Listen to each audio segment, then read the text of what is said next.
afternoon, colleagues. Welcome to the January meeting of the Liverpool City Region Combined Authority.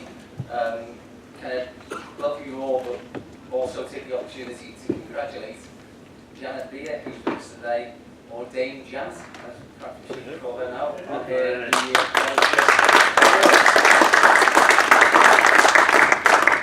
But also joined, I think, for the first time by Lynn Collins, who's the chair of the Fairness and Social Justice Advisory Board, FASJAB, so also welcome, Lynn. Can you ensure that your phones are switched to silent or off, and when we're using the microphones, can people lean as far forward so that people in the public galleries can hear us? Item 1 is apologies for absence. I've received apologies from Councillor Moorhead, Councillor Grumwald, Barbara Spicer, Jane Kennedy, Mayor Anderson, Sarah Ryle McCowan and Gideon Benthoven. Any other apologies? No. Item 2 is declarations of interest. The leaders? I haven't received any, Chair. Okay, no interest clear. 3 is the minutes of the meeting of the Combined Authority on the 8th of December 2017, and they're on pages 1 to 8. Can I ask for these to be agreed, please? Agreed.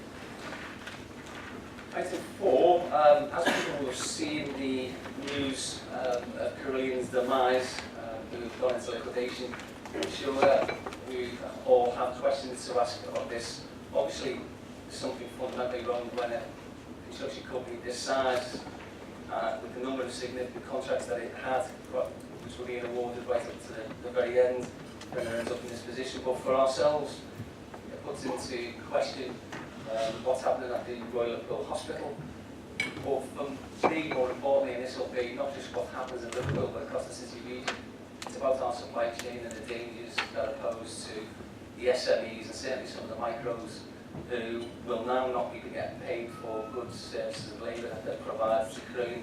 So, myself and Mayor Anderson, I think some of the other leaders have written to the Prime Minister, along with lots of other things, people I would imagine, to see whether we can get some assurances that those people at the bottom end, if you like, the food chain, will be getting some return, rather than just those at the top, which are the banks, who always seem to get looked after.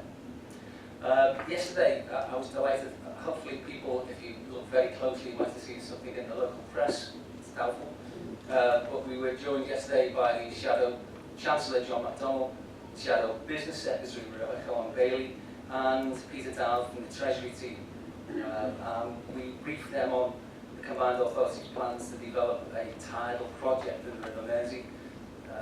That's to obviously provide clean, green, renewable, but predictable energy. And they also took a chance to visit the Wirral and Orsted offshore wind facility, just opened in Birkenhead. And that whole visit resulted in a public commitment that a future Labour government would look to use funding from the planned Regional Investment Bank to support the Mersey Tidal project. So really, really good news for us. And that shows support, we hope, will make the case to the current government to back us on a cross-party basis, so that the funding that you need up front to develop the project further will be brought forward as soon as possible. Last week we saw the unveiling of the 2018 Cultural Events Programme to mark 10 years since our game changer, European Capital of Culture. And I think expectations have been set fairly high, with people saying it will be better than 2008 itself. So if anybody remembers back in those heady days a decade ago, the programme looks as if it's got something for everyone. And that's partly funded by ourselves, £5 million from the Single Investment Fund went to that. So it's something I think that those 40 events will be, I think it's just events and festivals, and it's a mixture of all sorts of things. They'll be across the city region, and I think that there'll be an opportunity to shine the international spotlight once again on the cultural capital of Europe. As anyone knows, the audiences previously were in the 5 or 6 million, and we're expecting people from right around the globe to come again. I remember well because I was very fortunate. I was the Lord Mayor in 2008, and genuinely I saw how culture could be used as a catalyst for transformational change and for economic developments, and it really, I think, drove the renaissance of our city region. If you have a look what happened in Hull, it's a similar sort of thing. So I think we've got a great 12 months coming over this next year. This month, the Combined Authority appointed a specialist consortium following an open tender process to deliver an action plan detailing how we can achieve our pledges to make the city region the most digitally connected in the UK. So the digital infrastructure plan will map out the city region's existing infrastructure assets and identify opportunities to best use those and suggest potential operator models for the city region's digital infrastructure. The plan is also going to set out specifically how we can maximise digital connectivity and drive economic growth. The project is going to be managed by the LEP and on behalf of the Liverpool City Region Combined Authority.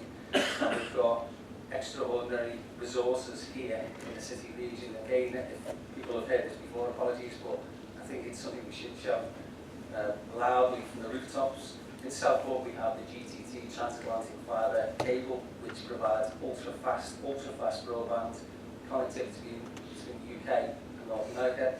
And at Hartree, Darmsbury, we've got one of the most sophisticated supercomputers in the whole country, as well as the IBM Watson cognitive computing platform. And the idea is to join these two things up with the ring, and that really is a game changer. It will provide some of the best connectivity speeds in the whole country. And that plan, the Digital Infrastructure Action Plan, will provide clear recommendations for how we can make this vision a reality. Being still going around doing the community days, I think a week or two ago I went to visits in Liverpool.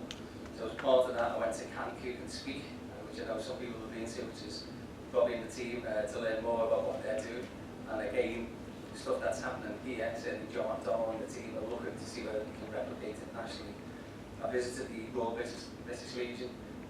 I signed up to their campaign. If you haven't done it, they're desperate for as many politicians at any level to join their campaign to get the question on the census, so that it'll give them more information about those people who have served or are serving in our armed forces. And as people know, the first thing I did was to sign the armed forces covenant on behalf of the Combined Authority. And then finally, I met a company called AdLib.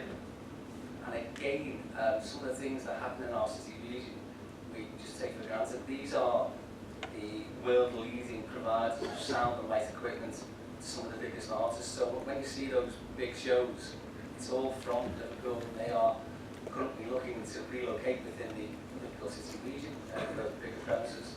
And we hope that we'll be able to help them to ensure that we stay in our city region. And the next one of these community engagement days will be in Halton, where I seem to have spent a lot of time recently, but we will do that in the next few weeks, and I'll report on that next time. So really a busy month, but I think an even busier month coming up.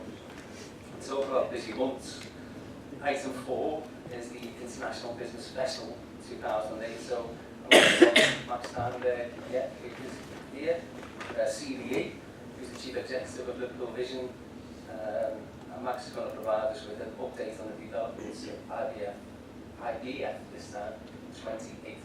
Max.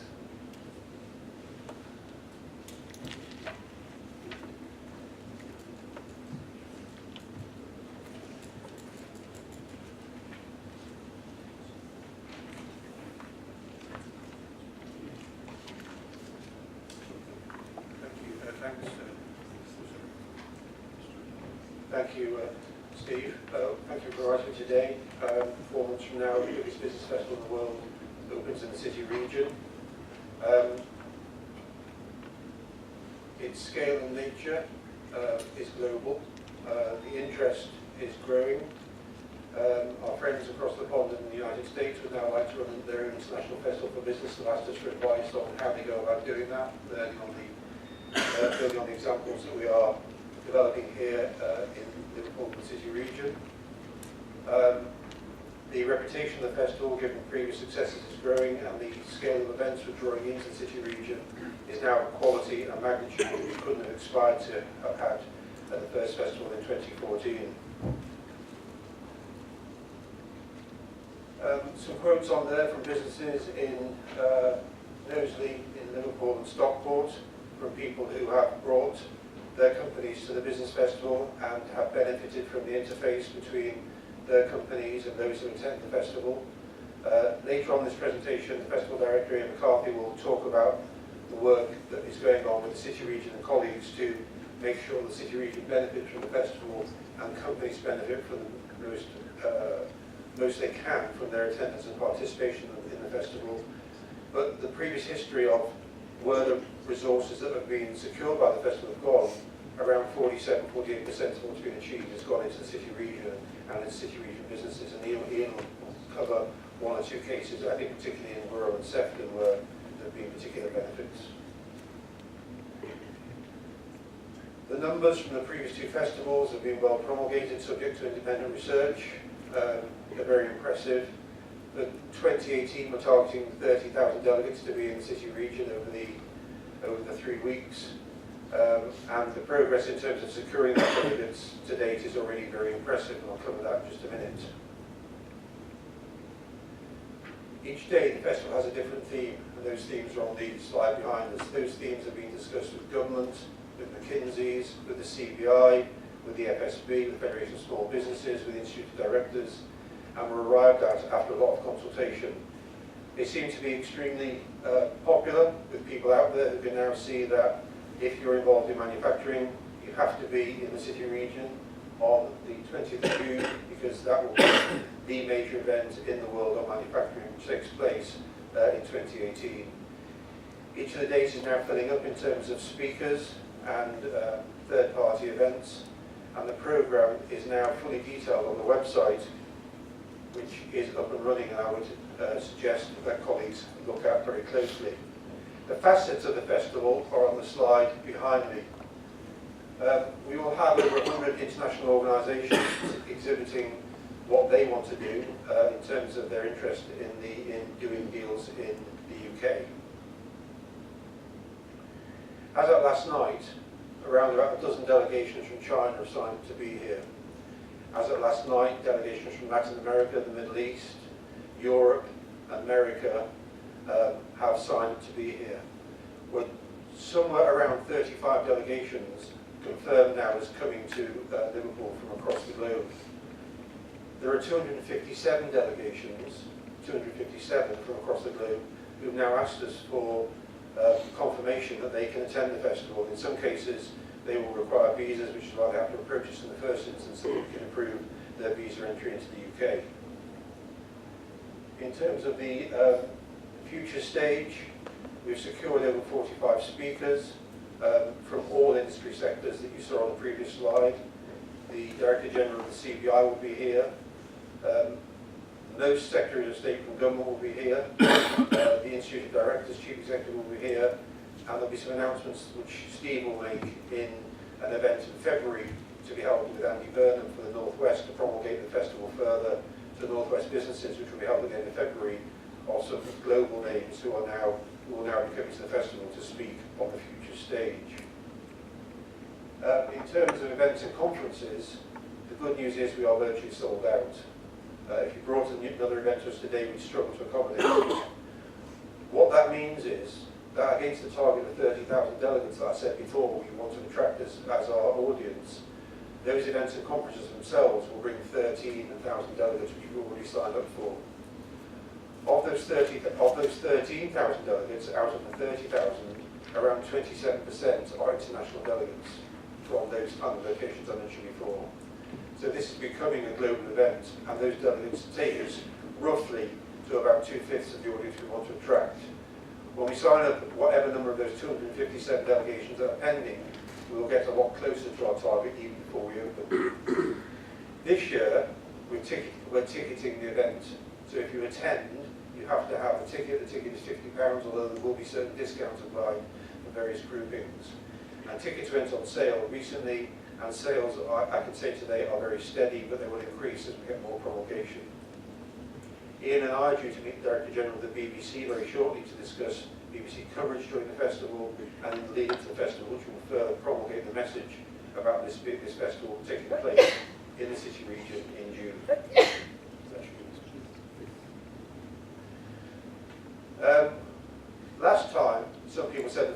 very attractive, but slightly too corporate. This time we decided to go for a more, I think the word Catherine Darnell used, was quirky person, which is Wayne Hemingway. And Wayne has produced a more quirky design this time, which I think you'll see in outline form there, which again covers for you what all of the facets in the previous slide will appear in that layout on the exhibition centre which we've taken for the whole 3 weeks. The construct will take place 3 or 4 days before the 12th of June when we open for business. On the 12th of June to open the first week, and on the 19th of June to open the second week, and on the 26th of June to open the third week, there will be a VVIP here in each of those 3 weeks. And we'll make announcements about who they are once the security clearances have been given to make such details available. If you go on the website, you'll see each day's programme now outlined. The events, the speakers, the facilitators, what's taking place on the future stage, what's taking place in every aspect of the festival. The government have signed up to take 30,000 square feet to showcase what DIT and BEIS are doing, and we're under instruction from Greg Clark to use some sessions to promulgate to the international audience the main facets of the industrial strategy which was recently published. That's another example of our Life Sciences Day, where we're working very closely with Janet Hemingway and others, and some global speakers have been secured from the US and the Middle East to come in and talk about their life science experience, and companies have been signing up again from China and from the Middle East and America to take part in events on that day. Since I last presented here, we've signed up the UK Business Angels Association to bring in numbers of investors every day to the festival, and each day is a new facet. There will be a pitch session on the future stage where businesses can pitch to business angels to secure funding for their business idea, and we're getting a lot of interest from SMEs across the country who want to come and pitch for funding for their particular business on each of those days. The partnerships are detailed on that slide. The sponsors which we've announced are HSBC, British Airways, Davis Wallace Foster. There's another announcement to be made in the next few days of a partner for the Life Sciences Day, and further announcements to be made shortly of other partners. The CBI, FSB and IOD, and the partnership that the festival enjoys as part of the GREAT campaign will give us further coverage across government. Securing a royal patron has been very helpful. Occasionally when we go abroad on this festival, not everybody knows the name of our Prime Minister, even though I believe they should, of course, but they do know who he is, and that does help to open some doors. And that gloss that it's brought to the festival, and his willingness to write out to certain speakers and certain organisations to attend, is proving to be extremely beneficial. Our reach to across the globe needed to be further strengthened, and so we've signed deals with all of the organisations on that slide, covering virtually the whole of the globe, and they are tasked with bringing in businesses, chambers of commerce, relevant partner organisations, venture capitalists from across the globe, and that's proved to be hugely successful. That pipeline of 257 cities or countries who want to be in Liverpool city region in June is largely down to the partnerships we've signed with those organisations. In terms of those partnerships, the seniority is best described by the fact that the Italian Director of Commerce from the government wants to be in. Asif just told down an opposite joke about, and I can't add that. I didn't think it was that funny. I thought it was doing well, Asif. You did very well. Thanks. The Director General of the Italian Trade Agency is here. We're expecting at least a number of city and city region mayors from across the region, and in the case of a number of countries, we're expecting government ministers to be here as well. I've just started the dialogue with Stephen Frank about how we ensure that the relevant politicians and senior people get access to Steve in particular, to talk about their aspirations to develop partnerships, particularly in this part of the world, while realising, of course, that this is a UK festival. At that point, I'm going to hand over to Ian. I'll come back to for questions, because Ian's been leading the work as the director of the festival with the city region colleagues about how this is being developed in partnership with the city region.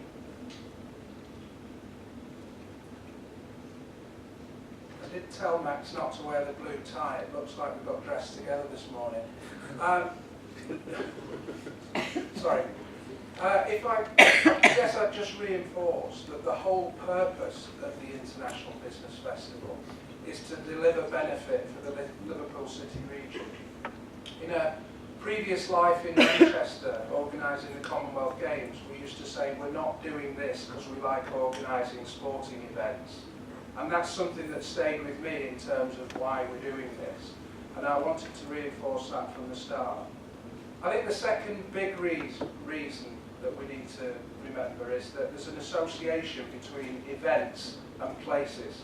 And that takes time. So the Farnborough Air Show, the Edinburgh Festival, the MIPIM Property Show takes time.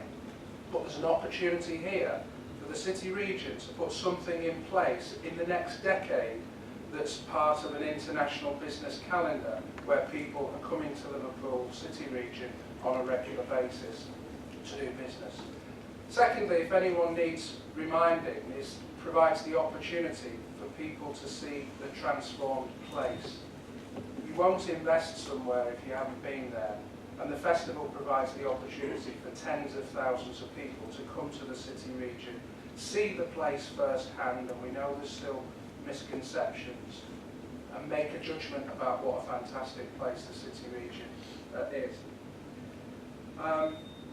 I think, thirdly, the slide talks about leaving legacy. Not only will the event bring enormous benefits over the 3 weeks, but we will have an integrated youth strand so that young people get free access. 1,000 tickets, Max has talked about charging, 1,000 tickets for the city region and just a wee bit beyond to enable young people 16 to 24 to come and experience the international economy that we're now growing, they will grow up in rather. The investment programme with UK Business Angels, we're developing a legacy programme with them so that there's a network of local agents, that angels, if I can get the word out, that's left behind after the festival that's available for businesses to access.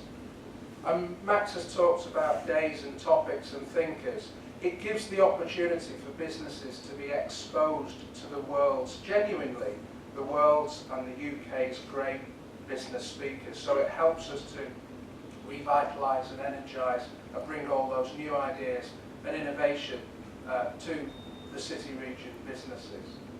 And I guess finally, I think Max has slightly underplayed the relationship with Innovate UK, who will bring that innovation hub to the festival. And that, again, that whole network of catapults across the key sectors that will bring their business base to the city region, to the festival, and the opportunity for businesses to engage with them from there. I will speed up. Track record of 14 and 16. This is based on a thorough evaluation. Just to reinforce, some 750 businesses responded to the evaluation in 2016, and these figures, the outcome figures, are based on that. This is to a framework which was agreed by government, by BIS, and it seems to me that whatever these numbers are, they are really substantial. And I guess business people in the room will reflect on the fact that conceptually, if you bring businesses together, the right businesses in the right space, and let them have a dialogue, then outcomes will come from that. Relationships, new buyers, new investors, new ideas, new ways of working together. So that high-level summary that Max has referred to is underpinned by some of those cases that are there. Real cases of businesses from Sefton, from Wirral, from Knowsley that say, yes, we did business, we got X £100,000 worth of sales or investment or jobs from the festival. So moving on to the current festival, June, which is the most important, we have a funding agreement with the Combined Authority and a business case and grant agreement that we're working and very focused on delivering, which points to those outputs in terms of domestic sales, exports and jobs. Those are not for the festival, those are for the city region. So there's 700 jobs created as a result of the festival in 18. Substantial numbers. Disproportionate outcomes. There's 3,000 businesses attending per day. That's where Max gets his 30,000 from over the 9 or 10 days. Undoubtedly, a high proportion of those will be from the city region and a bit wider. If you organise something in Newcastle, 50% of the people come from the northeast. It's as simple as that. That's the way that the event industry works. So we will have disproportionate benefits in any case. And those sectors, which are the future drivers, the 9 sectors, they also, let's not forget, relate very, very closely to the priorities of the city region. So Halton's interest in logistics or science, or Wirral's interest in energy, or Halton in manufacturing and St Helens in manufacturing. We've looked at the boroughs and brought that synergy to those that Max has highlighted. So in conclusion, in terms of maximising the benefit, we have a local sounding board. The group has met and includes officers, colleagues and businesses from all of the local authorities and business agencies, been meeting for 12 months, and our objective is to maximise the benefit from this event to the city region. In practical terms, that means 3 things.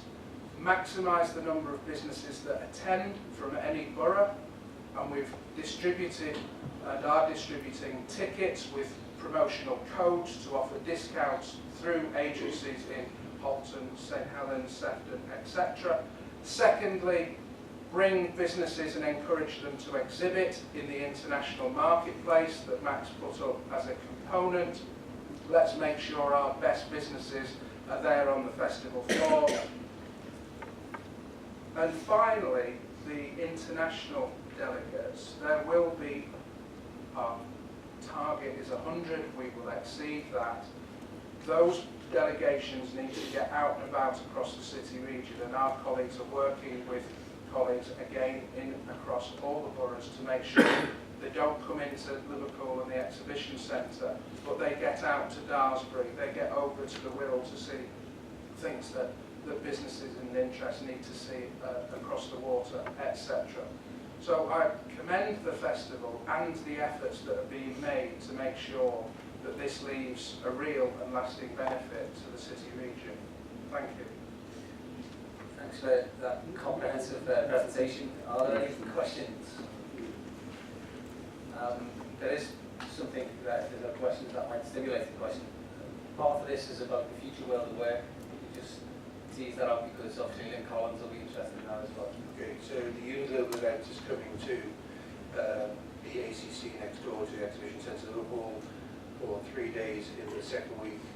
The global president of the Uniglobal Union sits on the National Advisory Board that I chair, and we are having a theme run through the 9 days of the festival, which is about, which relates to the Uniglobal Conference in Liverpool, which is about the challenges that the future world of work is going to bring in the coming years, for particularly for young people in the 20s and 30s.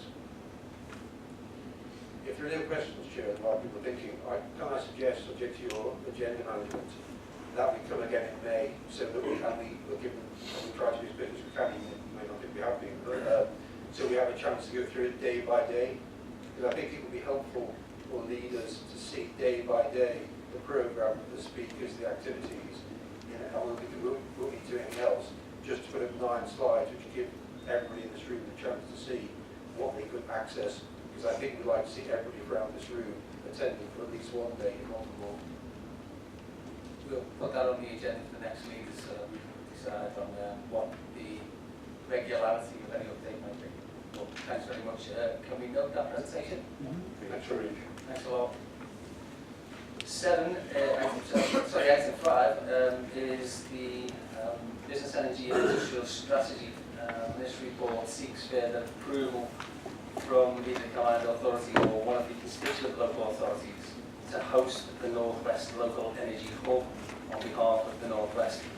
So the chairs of the North West, so the regional LEPs, nominated the Liverpool City region as the preferred host, and you see is going to take us through some of the details of that. Thank you, Chair. What the paper is actually pretty self-explanatory. What we're asking the combined authority basically is to agree to the host funding from government for the North West, so led and managed by the North West by the Liverpool City Regional Area. Given that low carbon energy is a major strategic priority for the combined authority, I think it's a great opportunity for the city region. It's one which comes along with government funding. It's predominantly for the North West. There'll be 5 hubs, just to give you more information based around the UK, fully funded by central government. They obviously recognise the need for local capacity and to secure more investment in local energy systems. Funding will be for 2 years till August 2020. So basically, the North West Hub for us is important for 2 reasons. One, because it gives us that extra capacity we need to help support our city and region's energy projects. The secondly, very importantly, gives recognition by BIS and also the North West left areas that we have the leadership and delivery expertise in our city region to achieve a great mission for us. So what the led board agreed yesterday was with today's approval was to actually get a sign off and take this to be a serial level. I think it's a great opportunity. I think working along with the combined authority and the local leaders to form this North West Hub based here within the city region, so we agreed the location, but working along with the LEP. I think it's been a fantastic job done by Mark Knowles and the LEP team here, so I commend them, I commend all the city region players that are involved in this. I know a lot of time, effort and hard work has gone in trying to get something here nationally for us, so I ask for approval of that. We are here to take any technical questions as well. And it links very nicely with what happened yesterday, the fact that we are already Britain's energy coast, so it all starts to gel together. Are there any questions for Steve? If not, can we agree the recommendations set out on page 9? Item 6, as you know, this is the opportunity for the leads in each of the portfolio areas to give an update and if we're concerned. So, me. For the last 5 years we've had an innovation board. Last year we completed our science and innovation audit at the request of the government, and as everybody knows, it went down very well. It was very well received by national government. In that audit though, we had a number of world-leading specialisms in, for instance, infectious diseases, materials chemistry, high-performance computing. So the Liverpool City region now finds itself in the unprecedented position, it has to be said, when it comes to new funding opportunities because of the specialisms we excel in. As you can see, I put it as a simplistic chart up of when I became the portfolio holder. I asked how my portfolio pictorially looked, so it's fairly self-explanatory. I'm sure there's no questions on that. But since May 17, we've seen the CA invest hugely, it has to be said, in making a difference, and we've supported projects such as Securus and the Centre for Infectious Diseases. We're not just talking about these things anymore, we are putting our money where our mouth is. We're seeing funding from different funding streams for the Materials Innovation Factory, the Census City. The Hartree Centre is also relocated to better facilities, allowing them to expand on the great work they've done so far. And we're very proud of the direction our universities are heading with regard to digital and innovation. And some of their schemes, which have been part-funded by us, are really putting our region on the map, and it's great that they're linking in so well with some of the digital connectivity that we want to push forward. These have recognised our LCR 4.0 as an example.